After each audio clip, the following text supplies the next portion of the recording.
Salve galera, bem-vindos ao Brasil Cervejeiro. Eu sou o Victorzinho, estou aqui com o Vitor Antoniazzi. E no episódio de hoje a gente vai falar sobre a escola belga e a influência no mercado cervejeiro. Sobe a vinheta.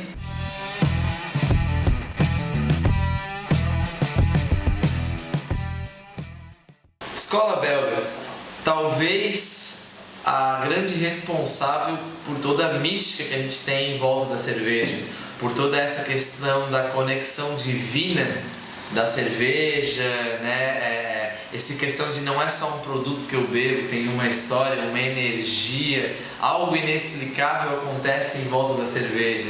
E talvez sejam os belgas, né, os maiores responsáveis por essa adoração. Exato, essa adoração, essa questão de transformar o consumo de cerveja em algo religioso, uma religiosidade no consumo, né? E dá para perceber que isso tá, não só o líquido é considerado sagrado e os rótulos remetem muito a isso, né? Então, se a gente for pegar cervejas bem clássicas, trapistas, a gente consegue ver nas realmente mais antigas representações mesmo de figuras que vão remeter a essa religiosidade, né, que isso, você comentou. E uma imagem, e aquela imagem medieval, antiga, né, com toda aquela questão do mistério, da antiguidade, da história, né? Os rótulos belgas têm muito disso, né? Eles têm algumas cervejarias partem para a ideia da irreverência, mas de um modo geral existe essa mística, esse rótulo que tudo lembra uma janela de um castelo. Isso, é um vitral, assim. Vitral.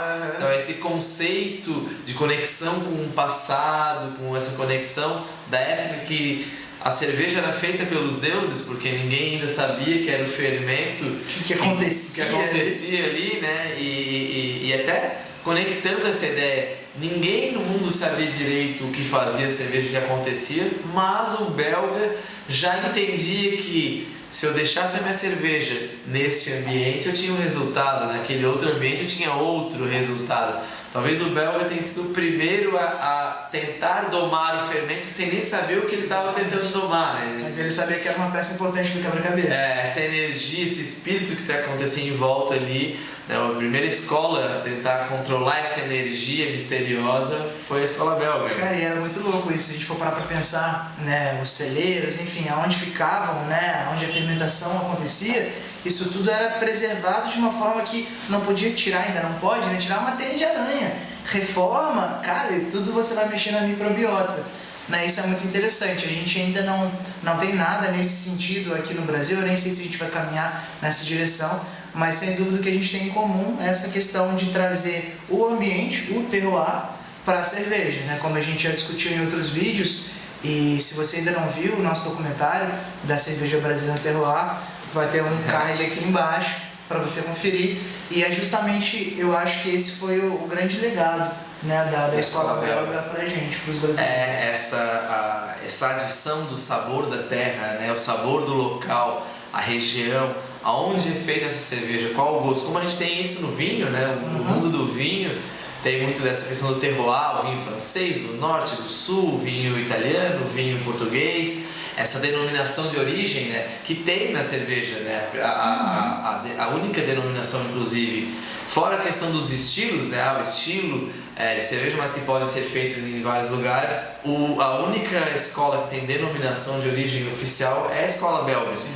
Essa questão do trapista, as lambics, as gueules, você pode reproduzir esses estilos com as mesmas bases de receita em qualquer lugar do mundo, mas chamar uma cerveja de trapista somente, né, aquelas que são feitas dentro dos mosteiros oficiais, tradicionais. Então essa questão medieval, a tradição de uma receita milenar vem do conceito belga, né, ou terroir, né, com as lambics, né. Eu posso fazer aqui também a mesma ideia? Posso, mas não posso chamar de lambic, é tipo lambic. Exatamente. Né? É mais ou menos o que acontece com champanhe, né? Exato.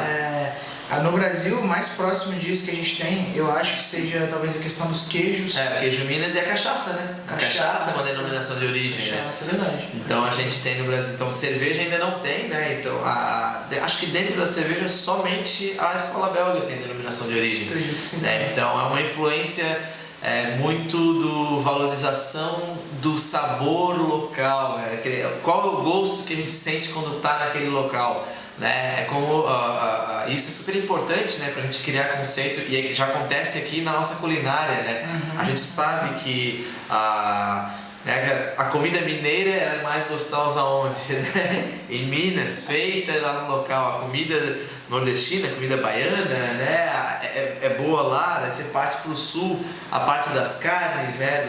Das carnes mais pesadas, tem um gosto diferente, e realmente acontece, porque todo o ambiente favorece aquela sensação completa, né? E às vezes até mesmo os insumos, né? Se a gente parar para pensar, onde que é mais forte a questão do churrasco, né? Onde estão localizados ali, né? Os melhores produtores. Os melhores produtores de gado e tudo mais. Então a gente pode estender isso para várias coisas, e eu acho que na linha de cervejas, falando de escola belga, é muito interessante pensar nessa introdução de realmente o que tem aqui nesse ambiente vai transformar essa cerveja que é fabricada aqui para ter essa característica, e até a aceitação de acidez, né? A inserção de acidez dentro da cerveja. Sim. Isso foi um outro legado que a gente, principalmente no sul do país, abraçou muito bem essa causa e conseguiu traduzir isso num estilo que foi... primeiro estilo brasileiro? Que foi reconhecido de fato como um estilo brasileiro. Então acho que é bem interessante. E sinceramente, se é uma releitura que a gente falou no outro episódio, é uma cerveja X com tal coisa de diferente, o que seria então da escola americana, que foi o episódio anterior? Nada mais do que releituras de outros estilos, de outras escolas. E uma releitura. Chega um momento que você só vai modificando, tu não tem como criar, reinventar a roda. E releituras, como a escola americana, releituras tão originais que se tornaram algo único, exclusivo, que já até se separam do que era a versão inspiração, né? Já se tornou algo tão único que já anda lado a lado com a inspiração inicial. E essa questão da acidez, exato, né? E não só a acidez pelo fato da fermentação espontânea, pelo ambiente que fermentou aquela cerveja, mas na adição de frutas locais. Porque o belga se usa muito a questão das frutas vermelhas, né? As berries, né? A framboesa, a mora. Por quê, né? Uma fruta muito disponível para eles. Você não vê belga usando manga, goiaba, por exemplo, porque não tem lá. Não tem... Só a gente faz essas coisas, cara, que importa a fruta para colocar em cerveja. Exato. E aí a gente aqui, às vezes, até por uma influência, então o belga usa frutas vermelhas, vou usar também. Não que seja errado, é bom, a gente já sabe, funciona bem para eles. Tem muito o que funcionar pra gente também. Mas olha a quantidade magnífica de frutas, né, especiarias que a gente tem. E únicas, exato, coisas que a gente só vai encontrar aqui. Então essa influência, essa adição de ingredientes além dos 4 principais que seguem a lei da pureza alemã, né, que é um papo, né, para o próximo episódio, a questão da escola alemã, mas adicionar novos ingredientes, né? Envelhecer a cerveja com madeiras além do tradicional, né? E a gente parte para as madeiras brasileiras, a angurana, a cerejeira, a castanheira, né? E é legal que a gente começou a fazer um intercâmbio de informação, né? Então a turma que já trabalhava com essas madeiras na cachaça já tem um conhecimento vasto nisso, né? E essa troca de figurinha dos profissionais que estão ali produzindo ou na ponta, vendendo de saber as características sensoriais, cara, tudo é aprendizado, né? Então isso é muito legal também, a questão de madeira e principalmente do uso de especiaria, né? Se a gente for pensar numa Witbier, olha como revolucionário isso não foi naquela época. Exato. Que cerveja de trigo era simplesmente, beleza, vamos colocar trigo aqui, vamos colocar um pouquinho lá de cevada e tal, e vamos fazer uma cerveja de trigo, legal. E daí vem uns caras muito doidos, vamos botar raspa de fruta, vamos botar semente de coentro, exato. E aí, vamos testar essa mistura aqui, né? Já usa isso nos pratos, por que não usar na cerveja? E isso inspirou, né? Pensem, olha a variedade de Witbiers que a gente tem no Brasil, né? Até porque a semente de coentro não é um tempero muito nosso, né? Não é muito utilizado na nossa culinária. E aí a gente começou a ver as variações. E às vezes até não muito bem aceito, né? Exato. Eu comecei a reparar isso. No Rio de Janeiro é muito mais fácil ter aceitação de coentro do que em Santa Catarina. Exato. A gente tem, em Santa Catarina, querendo regionalismo, o coentro é muito mais utilizado em folha, na questão dos pescados, que é totalmente diferente da semente. Totalmente. Então a semente tem uma aceitação menor, e aí essa aceitação menor e a influência do mercado belga, da escola belga no incentivo à criatividade, não fez o público que não gosta de coentro desistir da Witbier, fez adaptar. Então a gente tem Witbiers com manjericão no lugar do coentro, inclusive uma das premiadas, né, as melhores cervejas de um dos festivais brasileiros de cerveja foi uma Witbier com manjericão. Então você começa a entender que a gente aceita muito bem a adição de especiarias e ingredientes diferentes na cerveja em função desse incentivo da escola belga. Então hoje a gente tem maracujá no lugar da casca de laranja, a gente tem goiaba, né? E aí você começa a ver as frutas locais, ervas e temperos também muito bem aceitos no nosso mercado local, e aí a gente vai criando uma variação super original. Exatamente. Então a gente dá para se dizer que hoje as Witbiers brasileiras têm um quê de exclusividade que a gente não encontra no resto do mundo, porque a gente consegue adicionar boas frutas originais, bons temperos daqui também. Mas é engraçado, né, que esse movimento belga ele foi muito revolucionário há alguns anos atrás, e isso está estagnado. Sim. Né? Você não vê, é claro que, galera, o surgimento de novos estilos de cerveja não acontece do dia para a noite, e não com muita frequência também. Chega uma hora que realmente o mercado ele vai dar aquela estabilizada, vai atingir o platô. Mas é legal, eu tive a oportunidade de conhecer, né, uma cervejaria bem famosa da Bélgica, Brussels Beer Project, e conversando com cervejeiros de lá, que eu achei sensacional. Tem cervejeiro americano, tem cervejeiro português, tem cervejeiro de tudo que é lugar. Os caras querem esse intercâmbio mesmo, e ficaram amarradões quando eu falei que era do Brasil, que ia visitar lá para trocar ideia e ver produção, não sei o quê. E eles falaram isso, pô, vocês têm frutas sensacionais, vocês têm tudo na mão de vocês e querem copiar outras escolas. Exato. Desenvolvam um trabalho como a Bélgica fez há vários anos atrás. Cadê essa questão? Falou, pô, por que vocês não usam raízes na cerveja de vocês? E é verdade, cara, a gente tem muita coisa para fazer, e talvez pegar essa inspiração, que tá faltando um pouquinho, né? Como é que a gente pode ser ousado num ambiente que tá numa zona de conforto. A gente ficou fácil reproduzir o que deu certo para os outros, e a gente acaba indo pelo caminho rápido, né? Exato. Funciona lá, vai funcionar para mim.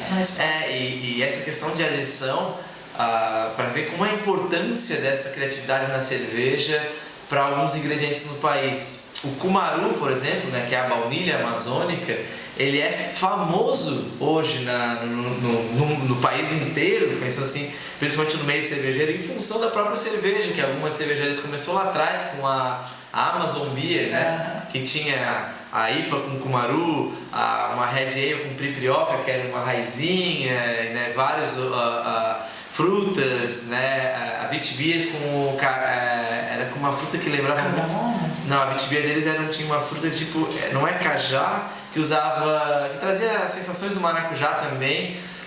Witbier taperebá, não era cajá, cajá já é outra fruta, taperebá, que é tipo um fruto também que dava. Então olha como essa adição, essa brincadeira legal, né, uma influência, e o cumaru é uma especiaria que expandiu muito o seu uso e o conhecimento em função desse mercado cervejeiro, que veio em função da inspiração belga, dessa criatividade de adicionar coisas novas, adicionar o nosso gosto, o terroir, como a gente fala, né?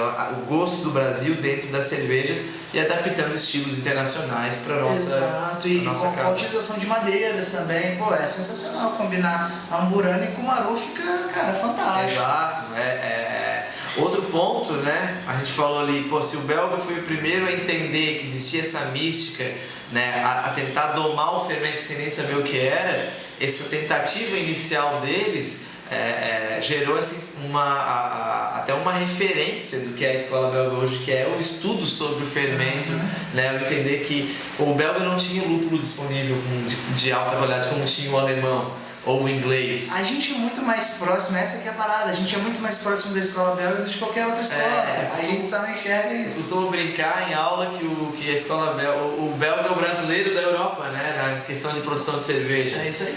Adicionando, inventando, o que eu tenho em volta. Então essa questão do cuidado com o fermento. Poxa, o fermento desse local, por isso, como o Antoniazzi comentou, em algumas cervejarias você não pode mexer nem na teia de aranha em si, porque isso é a biota, a microbiota, que está gerando essa cerveja aqui embaixo, essa lambic aqui. Então se eu tirar e limpar tudo, talvez eu perca alguns micro-organismos que dão o exato sabor exclusivo da minha cervejaria, do meu local. Sensacional.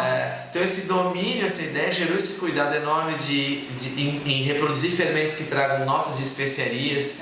Então não são o fermento belga não é um fermento neutro.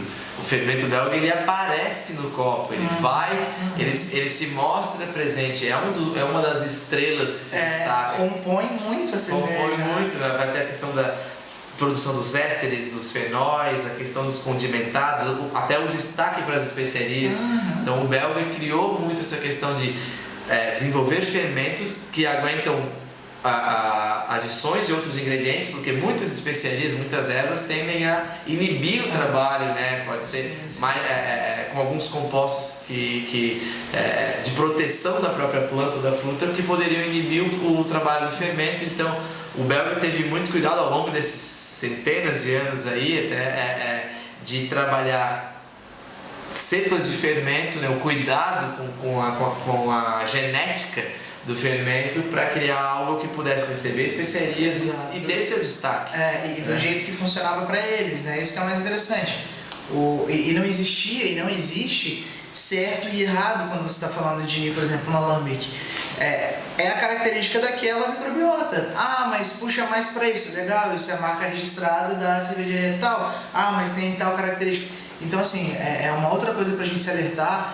Vamos tentar parar de seguir, porque tal perfil é assim, porque a referência que eu tenho é esse. Legal, isso funciona para os caras, é desse jeito. E o nosso? O que a gente está fazendo para desenvolver o nosso sabor? Né? Aonde a gente está correndo atrás para criar a nossa marca, o nosso carimbo. Né? Eles têm o selo trapista, cadê o nosso selo Brasil Cerveja, né? Cerveja brasileira? Um detalhe legal, estava aqui, me corrige se eu deixei faltar algo nesse meu pensamento, mas a escola belga é a única que trabalha com só um tipo de fermentação, né? Ela só tem ales. A escola belga não trabalha com lagers. Em função da sua ideia de fermento. Se a gente quer produções aí, pensando no processo, produção de éster, produção de compostos aromáticos diferentes, essa movimentação de levedura selvagem, temperaturas mais altas. Então, basicamente, você não tem lagers belgas. Claro, hoje as cervejarias belgas devem produzir algum tipo de lager lá no mundo moderno de hoje, mas os estilos da escola belga não admitem fermento lager, né? Então, assim, foi sempre trabalhado. Então, pensem, olha como eles direcionaram, então, olha essa influência do o que vai ser a nossa cara, né? E talvez isso seja essa maior legado, né, da escola belga para a escola brasileira, essa vontade de dar a sua cara, a sua originalidade. Então a gente sabe que o alemão traz o processo, o americano tem criatividade também, lúpulo, o inglês tem a questão do consumo, do bar, a questão do chopp, né, do tap, mas o belga é o que finca a bandeira. Foi o que pensou fora da caixa primeiro, a verdade é essa. Né? Não pensou só o que eu tenho, né, como o inglês, eu tenho maltes escuros, né, a minha água não favorece muito cerveja clara, então malte escuro e alguns lúpulos desse ponto. O alemão, com a questão das lagers, né, aquele ponto mais linear processo. O americano tinha muito lúpulo, o belga pensou, não tenho nada disso, vou usar tudo que eu tenho à minha volta para transformar a cerveja, e criou-se o conceito, criou-se uma ideia, né, e não só o belga comum, o belga não certificado, né, até os monges belgas pensaram, vamos criar a nossa cerveja, né, a questão do pão líquido, né? Essa frase, cerveja é o pão líquido, na época do jejum, não podia se consumir sólidos, então se consumia cerveja para nutrir, a questão da quaresma. Então olha como a conexão com o divino, a conexão com o desconhecido vem da escola belga, né? A Alemanha não fala tanto dessa conexão, a Inglaterra não tem tanto. O belga mistificou a cerveja. E é um negócio que ficou tão bem consolidado que quando a gente pensa em cerveja belga, a gente quer visitar os monastérios, a gente quer tomar aquelas cervejas que... isso que é legal, as cervejas que a gente considera foda dos belgas não são cervejas que hyparam e depois sumiram. Cara, estão aí há muito tempo. Sim, continuam sendo tem cervejas mais velhas que o Brasil, né? Bem mais velhas que o Brasil. E assim, cara, padrão de qualidade lá em cima, chega aqui caro? Chega, mas também não é muito barato lá, dependendo da cerveja que a gente vai consumir. Exato. E é bom vinho, né? Tudo é processo, é tempo, o que envolve, né? Então é interessante que existem blends, isso é muito legal. Safra, também. né? Safra pra cerveja, tu né? vai blendando o que tá mais ácido até você chegar naquele perfil. Então você tem lá o mestre blendador que vai realmente misturando as coisas para chegar naquele perfil que é o padrão da empresa. Cara, então muita coisa veio, né? Essa questão da safra, o senhor olhar também é a única escola que safra suas produções para entender a lambic de tal ano, a gente blendou com tal. Um trabalho que quem faz já aqui no Brasil, né, o pessoal da Endemic, por exemplo, que também eu vou deixar o card aqui. A gente já conversou com eles. Já falamos com eles também, né? Que tem a Endemic, as cervejas de fazenda, né? Inclusive até um nome muito abrasileirado, né? Ao invés de Farmhouse Ales, não, cerveja de fazenda. Com essa questão de blendar lotes, safras diferentes e criar um conceito que talvez nunca mais fosse ser repetido, porque eu peguei barris e safras de diversos anos e diversas características. E é tudo vivo, né? Então não tem como, assim, o que invasamos esse ano talvez não aconteça mais. Isso é super legal, né? Olha como a oportunidade de ter essa experiência que talvez não surja mais, ou melhore, ou crie novas ramificações. Ou que vá para um caminho diferente do planejado, mas que seja que seja um desconhecido legal. Sim, uma boa surpresa. Então, isso tudo é escola belga. Quando a gente pensa nessas criatividades, o brasileiro na culinária, né, na bebida de modo geral, é criativo. Mas a gente fica pensando de onde vem, né, na cerveja. Então, conectar, né, essa ligação com as escolas para ver como a gente tem ligação com todas e como a gente pode criar a nossa própria, entendendo o que os outros entregaram para a gente, o que nos inspiraram e criar a nossa própria originalidade, né? Trazer esse terroir da cerveja brasileira. Nem que a nossa escola seja uma mistura de todas as escolas. Que isso é interessante também. As escolas entre si, elas são muito bem divididas. Né? A gente já falou sobre escola americana no episódio anterior, a gente está falando sobre escola belga, vamos falar ainda sobre escola alemã e inglesa, e todas estão dentro daquela caixinha lá, você consegue, né, meio que rotular e encaixar. Isso é americano, isso é belga, isso é tal coisa.